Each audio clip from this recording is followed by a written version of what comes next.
Welcome to my small business management lecture. This is part 1, and it is an introductory lecture by me, Professor Henry Bwisa of Jomo Kenyatta University of Agriculture and Technology in Kenya. This lecture is for students of business, students of entrepreneurship, indeed even practicing business people, and anybody interested in business. So, I will start by defining the 3 words small, business, and management. Small, yes. Small is someone or something that is little or young. An example of small is a grain of sand as compared to a rock. An example small is a 2-year-old child. Well, debatable, maybe 2-year-old child but big. That, in other words, small is of a size that is less than normal or usual. How about business? How do we define business? I found an interesting conversation at this source, at this link.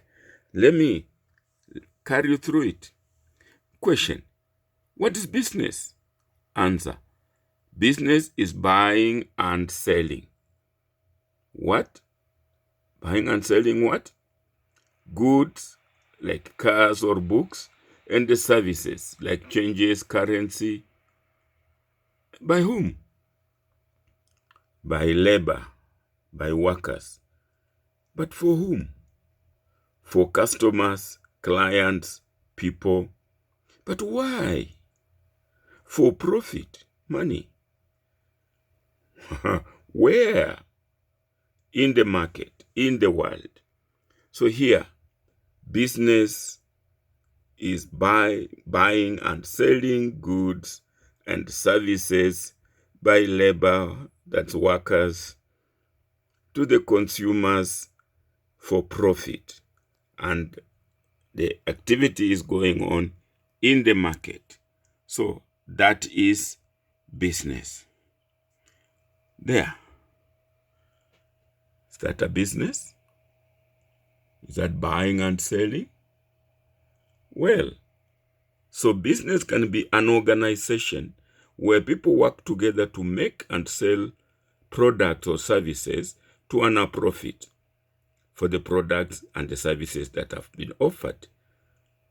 The word business comes from the word busy and means doing things. It works on regular basis. Doing things on regular basis is a good example of business. Now, we have had small and business. If you combine the two, there are no universally accepted definition of small business that exist.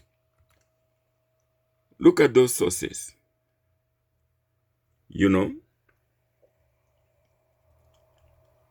That source. Indeed, they are telling us that different organizations, like this is the Small Business Administration in the US, they go by number of employees. 50 to 1,500 employees, that is a small business in the US. The turnover, that much. Somewhere else, 50 or fewer employees with full-time or full-time equivalent employees make a small business.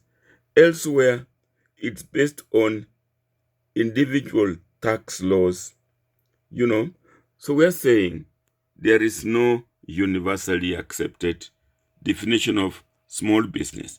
Depends on where you are. So let's not bother too much about the definition of small business, but go on and look at the principles and the practices. So now, the definition of management. You remember we have 3 words: small, business, management. So what's management? A definition I could captured at that source, management is all business and organizational activities, which is the act of coordinating the efforts of people to accomplish desired goals and objectives using available resources efficiently and effectively. That's Wikipedia. The art of getting things done through people. That is Mary Parker Follett. Yes, achieving goals through others is management. Further, what is management?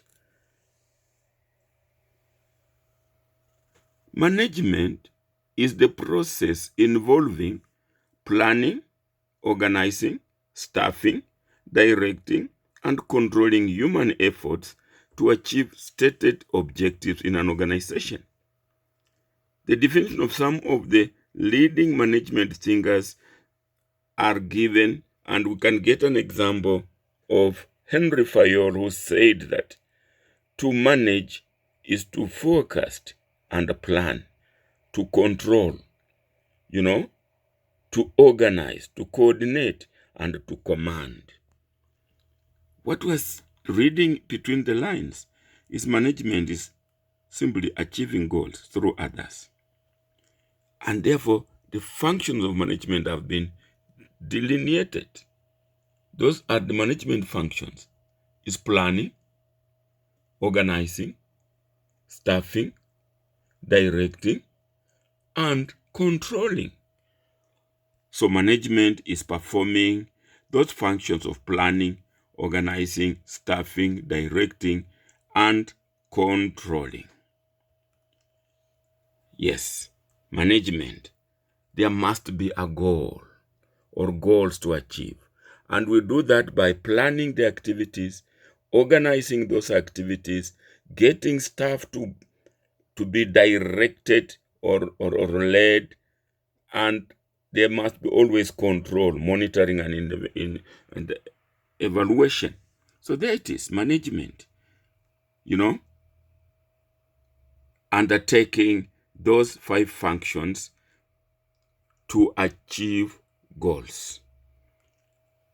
Now, I will talk about planning function and leave the other functions of management for subsequent lectures. So in this part 1, I will dwell only on planning as the primary function of management. So what's the definition of planning? Planning, definition of planning.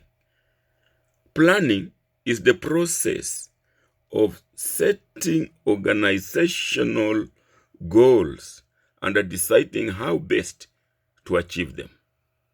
Planning is deciding now what we are going to do later, including what is to be done and how it is to be done. Yes, when I say the process of setting organizational goals, I do not exclude individual business people.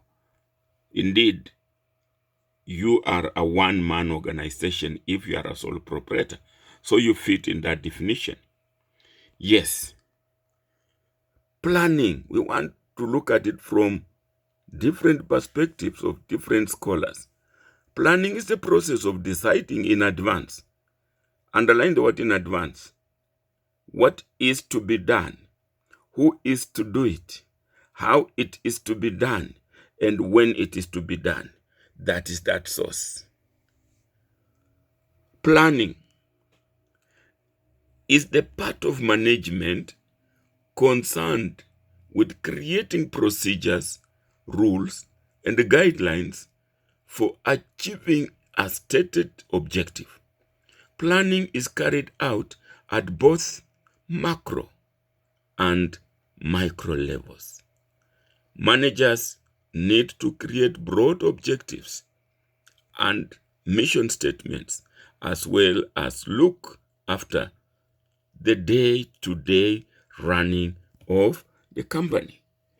Many views of planning. Look, you are planning, looking into the future, standing here, but looking at where the arrows are directing us. Indeed, we can say planning is looking into the future. A plan is a look into the future. So you are here today.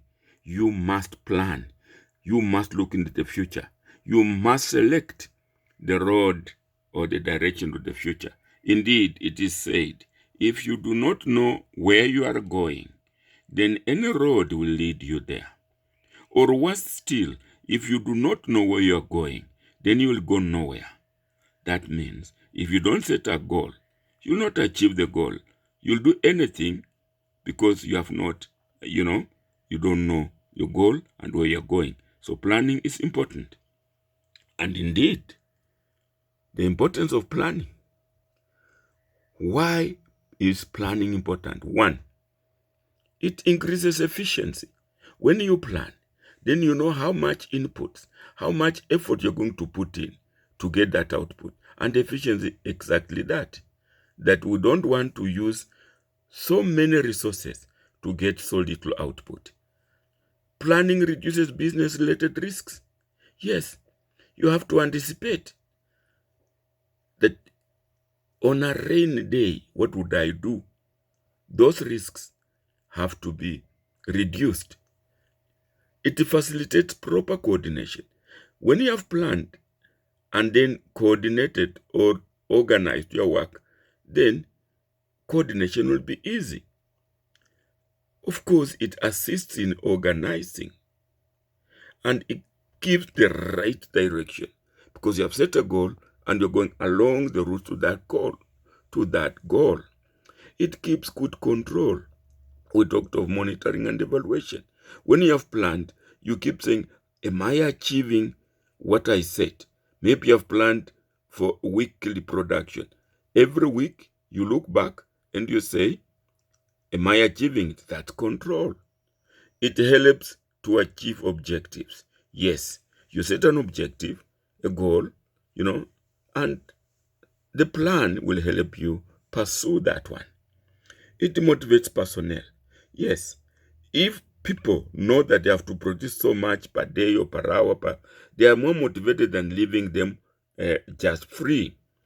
It encourages creativity and innovation. Yes, a good worker will be creative to finish the plan quickly or efficiently and probably even earn some bonus, and it helps in decision making. So when you have planned and something goes wrong, it assists you when you monitor and evaluate. It gives you a ground to make new decisions and so on and so forth. So we are therefore saying planning is the process of anticipating future events and conditions and determining courses of action for achieving organizational objectives. That was David Coates in their works. It is the one step in running a small business that is most commonly skipped, but it is the one thing that can keep a business on track and keep it there. That is again at that source. So planning is important.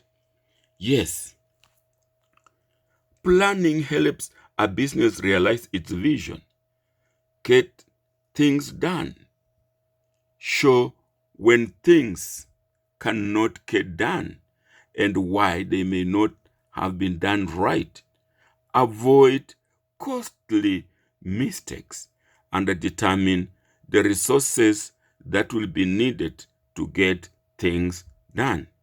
We are told by that good scholar, So, we are therefore saying that business planning for the small business is discussed, according to this scholar, discussed in other chapters, the readings that I will give you later. Now, the importance of planning can be summarized by Benjamin Franklin's words. If you fail to plan, you are planning to fail. That is Benjamin Franklin. How about the 34th USA president, that Dwight Eisenhower? He says, in preparing for battle, I have always found that plans are useless, but planning is indispensable. What does he mean? That yes, we may not predict the future with 100% certainty. We may not achieve the plans. Plans may not work as were planned, but the process of planning is useful because it helps you to think through it. So, whether the plan is going to be accomplished, achieved or not, planning is useful. And now, let us look at some common small business problems. Over the years, we have, literature has it, personally, I've interacted with small business owners. I am a small business owner myself, and therefore, I can, without blinking, say that some of the common business problems are: one, lack of finances; two, lack of market. People start a business, productive, but they don't know the market. Poor location. Yes, location is quite important. High taxation. We call it, the threats in a business when you're doing your SWOT. Poor record keeping. Yes, like if you're going to mistake cash for profit, then you're in trouble. Yes, the Me Too syndrome. People who start just business because their colleagues have started. A graduate starts a business and another graduate says, "Whoa, if my friend can start it, I can start it." That is dangerous. Poor hiring practices. Yes, I have seen in many small businesses, people hire relatives just because of some cultural aspects. And that poor hiring becomes costly. You hire a relative not qualified, and when the relative does a mistake, difficult to reprimand, therefore it becomes a problem. Stiff competition has also been a big problem. I remember I was doing poultry, layers, eggs. Then we had lots of stiff competition from Ugandan eggs here in Kenya, as far as Nairobi, and many of us, including my wife, were pushed out of business because of that competition. No business continuity. Yes, these are problems. We have seen many prominent business people the world over, Kenya in particular, when they die, the business also dies. There's no continuity. Now, I am saying, that lack of business or lack of or poor or inadequate planning, and we have said planning is a look in the future, has consequences. One consequence is the poor startup capital gouging, and that's when we start complaining of lack of finances, the problem I've mentioned overleave. So, without planning, you will not estimate the starting capital very well, and you will lead to that lack of finance. Without planning, you will do poor market segmentation, just analyzing the market, and therefore you'll get your poor marketing, and poor marketing will lead to your business failure. Lack of planning will make you not adequately estimate the scales of economies or economies for scales, and that way you might even do poor location, because with proper economies of scale analysis, you can locate where economies of scale will benefit you. Without a business or without planning, there is weak accounting policy. And when there's weak accounting policy, there's poor record keeping. And that's been a problem in small businesses. Without planning, you'll have no employee policies. And then you employ anybody. You'll employ even your own relative. You employ your own son, and it becomes sometimes difficult. So, but if you have employed relatives based on your policies, then there's no problem. However, haphazard hiring practices that are a result of no employee policy can be dangerous. Without planning, your business to person fit will be poor. You'll not, just want to go into business, the Me Too business, it doesn't fit you. And yet, the Me Too syndrome problem, those coming into business just because of that somebody has gone in, you have not planned it, it doesn't fit you, and you fail very fast. Without planning, there will be no competitor analysis. And when there's no competitor analysis, you'll get stiff competition. Without planning, there will be lack of customer policy. And we don't have a customer policy. There will be no customer retention. And yet a repeat customer is one that is giving you those revenues. Without planning, there will be no risk analysis. And when there's no risk analysis, even that high taxation, you'll not anticipate it. It's an external factor, it's risky. Without planning, there will be no exit plan considerations, and therefore no business continuity. So you can see that many of the problems that businesses face, particularly small businesses, originate from this lack of poor, inadequate planning, because we don't look into the future adequately. So, we have gone through that lack of planning leads to consequences, and those are the ones that lead to those common problems that we have already enlisted. Now, planning is a process, and here is one version of that process. First, you must define your goal. You are in business. Why are you in business? What do you want to achieve? Once you set that goal, it will help you go forth. Now, step 2, now you will determine where you are relative to the goals. Yes, I want to get 1 million profit, but where am I now? Am I at 0? Am I at, at 500?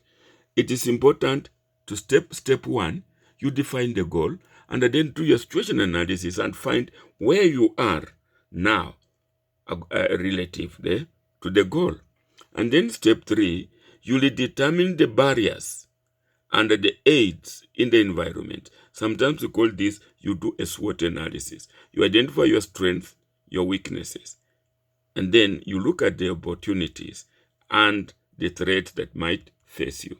And then step 4, you develop a set of actions to reach your goals.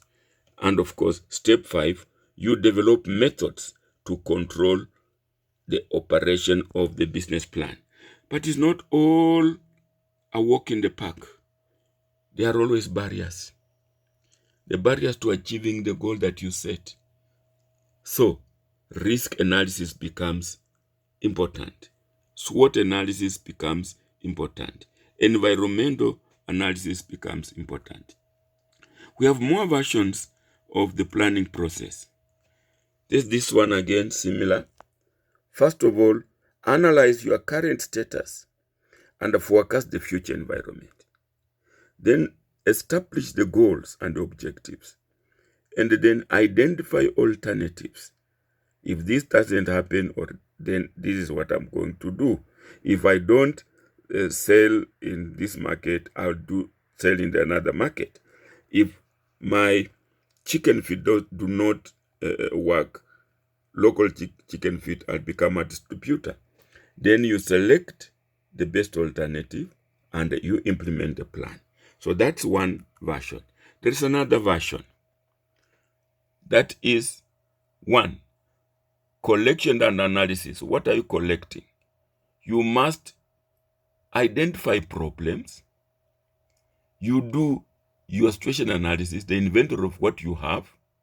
You analyze all those and you determine the objective. So you do some thinking before you start your business. And then we reach now decision. When you have analyzed that and you see where you are, the finances, do you have them? Why should you bite more than you can chew? There is now the second stage. You now formulate alternatives. I have 50,000. Can I do it? Can I go into mitumba business? Can I go into chapati making? Can I go into ABCD? You evaluate those alternatives, formulate them, evaluate them, and make a decision. With 100,000, I want to do car wash and not restaurant. That will help. Otherwise, jumping into business just because there's money or going into a big business with little money can be dangerous. And finally, application and evaluation. So now you implement the plan, implement it, evaluate the plan. So these are now like I've given you about 3 different approaches or versions of the business process. And now,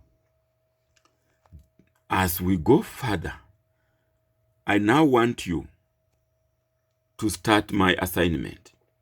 You will select a small business of your choice and secretly observe it over a short period of time.